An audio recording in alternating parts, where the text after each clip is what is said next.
সন্ত্রাসীদেরকে তৌহিদি জনতা বলা ইসলামের বিশ্বাসের চরম অপমান।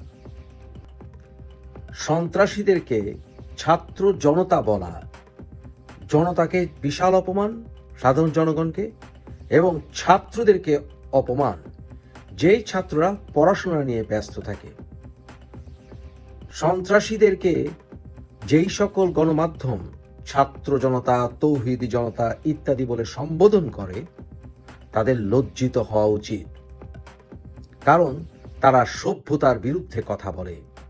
কোন সভ্য সমাজ, একটি দেশে সরকার আছে, গণঅভ্যুত্থানের নাকি সেই সরকার বসেছে, তাহলে সেই সরকার যখন বসে আছে তারপরে অসভ্যতা চালায়, সেই জনগণকে অবশ্যই সন্ত্রাসী বলতে হবে।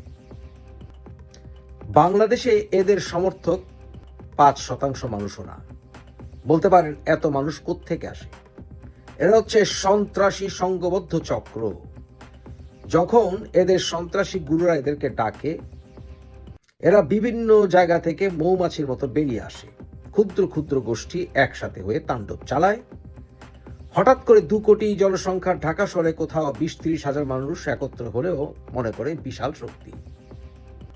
এদের খেয়ে দেয়ে কাজ নাই, এরা পড়াশোনাও করে না।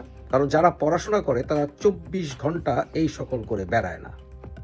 দেখেন খোঁজ নিয়ে, এরা পড়াশোনাও করে না, তাই এদেরকে ছাত্র জনতা বলা যাবে না। এরা হয়তো বা মেসে টেসে থাকে, আর যদি বিশ্ববিদ্যালয় কলেজগুলোতে পড়ে তাহলে পড়ালেখা এগুলি ভালো না।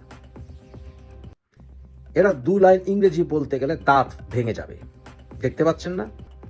খেয়ে দেয়ে কাজ নাই, 2 পয়সা দিলে লাফায়। এরা আবার ভাড়াও খাটে, মা বাবার হোটেলে খায় দায় ঘুমায়, আবার ভাড়াও খাটে, 2 পাইস আর্নিং। অথবা ব্রেইন ওয়াশ মগজ ধোলাই হয়ে ফাল পারে, জানেও না কি বলে বা কি করে। মাদ্রাসায় যেমন মৌমাছির চাকের মতো থাকে না, বেরিয়ে আসে সব ডাক দিলে মামুনুল হক, ঠিক এভাবেই এরাও বেরিয়ে আসে ঝাঁকে ঝাঁকে।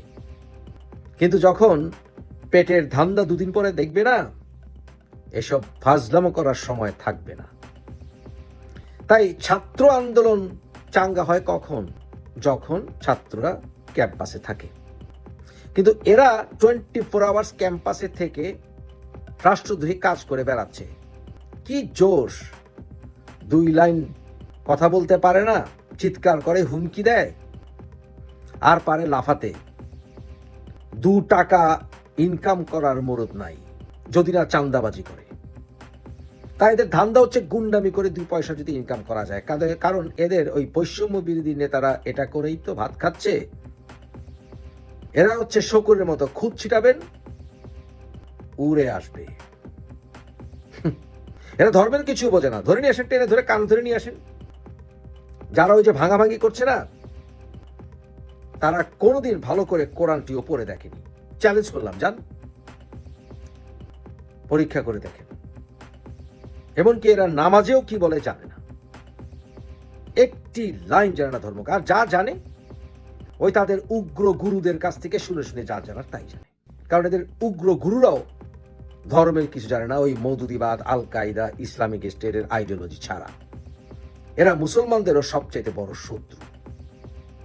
ইসলাম খতরে মে হ্যাঁ, এইসব কথা বলে তারা মানুষকে সন্ত্রাসী দিকে এগিয়ে নিয়ে যায়। বঙ্গবন্ধু বলেছিলেন না, এই কাজ করে পাকিস্তানিরাও আমাদের বাঙালিদেরকে পায়ের নিচে দাবিয়ে রাখার চেষ্টা করেছিল।